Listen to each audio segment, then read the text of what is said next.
नमस्कार। दिनेश कुमार शुक्ला, विषय हिंदी में। पिछले वीडियो में हम आपको पिछले क्लास में अयोध्या सिंह उपाध्याय हरिऔध का खड़ी बोली का प्रथम महाकाव्य प्रिय प्रवास से उद्धृत आपकी पाठ्य पुस्तक में पवनदूतिका के 4 पद पढ़ाए थे। 5वां पद से आगे आज आपको पढ़ाने जा रहे हैं। राधिका पवनदूतिका से कह रही हैं कि थोड़ा आगे सरस रव का धाम शतपुष्प वाला, अच्छे अच्छे बहुद्रुम लतावान सौंदर्यशाली, प्यारा वृंदा विपिन मन को मुग्धकारी मिलेगा, आना जाना इस विपिन से मुह्य माना न होना। उसको पवनदूतिका को समझाते हुए राधिका कह रही हैं कि जैसे ही तू मेरा घर त्याग करके थोड़ा आगे बढ़ेगी, तुम्हें रसों से युक्त ध्वनि वाला सैकड़ों शतपुष्प, सैकड़ों पंखुड़ियों वाला कमल से युक्त धाम दिखाई देगा। अच्छे अच्छे बहुद्रुम लतावान, सुंदर सुंदर वृक्ष दिखाई देंगे जिन पर लताएं चढ़ी होंगी, जो अत्यंत सौंदर्यशाली दिख रहा होगा। प्यारा वृंदा विपिन मन को मुग्धकारी मिलेगा। और जो तू थोड़ा सा आगे बढ़ेगी हे पवनदूतिका, तो तुझे वृंदा विपिन मिलेगा, तुलसी का बगीचा मिलेगा जो मन को मोह लेगा। इस बगीचे से होकर आना जाना, लेकिन तुम उससे मोहित न हो जाना। मोहित होकर के उसी के पास रुक मत जाना। इसे हिरावत करके आते जाते अगर पथ में क्लांत कोई दिखावे, तो जाके सन्निकट उसकी क्लांतियों को मिटाना। रास्ते में आते जाते समय तुम्हें कोई अगर दुखी व्यक्ति दिखाई दे जाए, तो उसके निकट जाकर के उसके दुख को मिटा देना। धीरे धीरे परस करके गात उत्ताप खोना। हे पवनदूतिका, तो उसको धीरे से स्पर्श करके उसके पूरे शरीर के उत्ताप को, गर्मी को शांत कर देना। सदगंधों से श्रमित जन को हर्षितों सा बनाना। परिश्रम में लगे हुए लोगों को प्रसन्न चित्त कर देना।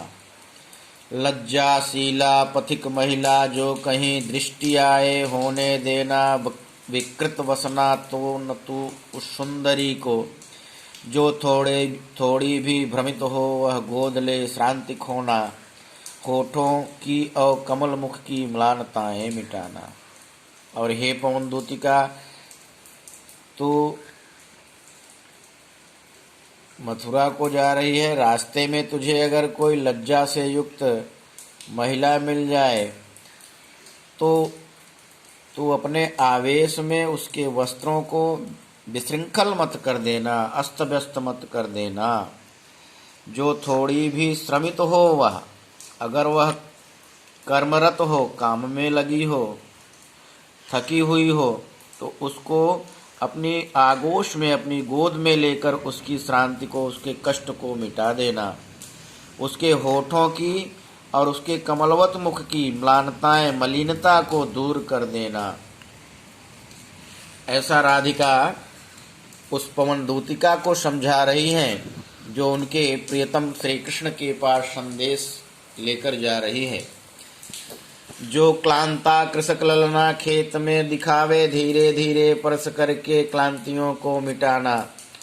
जाता कोई जलद यदि हो व्योम में, तो उसे ला छाया द्वारा सुखित करना तप्त भूतांगना को। यदि कोई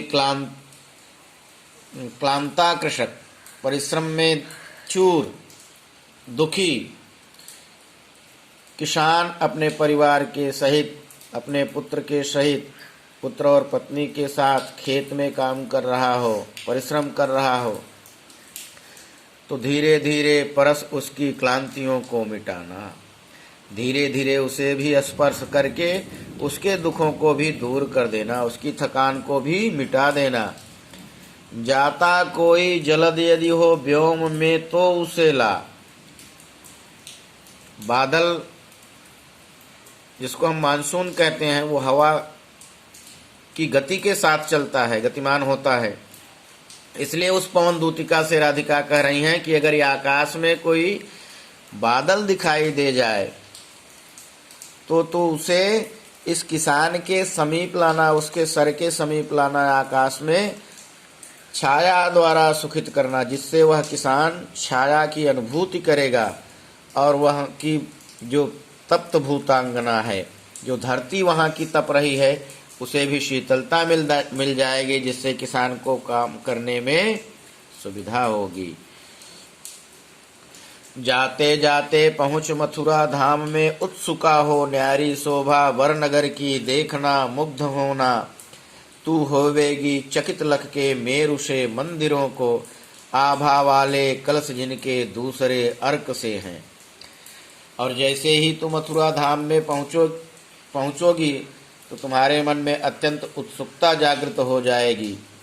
जिसकी सुंदर न्यारी शोभा को देख करके मुग्ध तो होना, ले तू चकित भी हो जाओगी। बड़े बड़े पर्वत से मंदिरों को देख करके तुम चकित भी हो जाओगी। आभा वाले कलश जिनके दूसरे अर्क से हैं, अर्क माने सूर्य, अत्यंत सुंदरता वाले कलश जो मंदिर के ऊपर पीतल के कलश रखे जाते हैं वो इतनी ऊंचाई पर हैं जैसे वे दूसरे सूर्य हों। ऐसे ऐसे मंदिर तुमको मथुरा नगर में दिखाई देंगे। ऐसा राधिका पवन दूतिका को समझा रही हैं।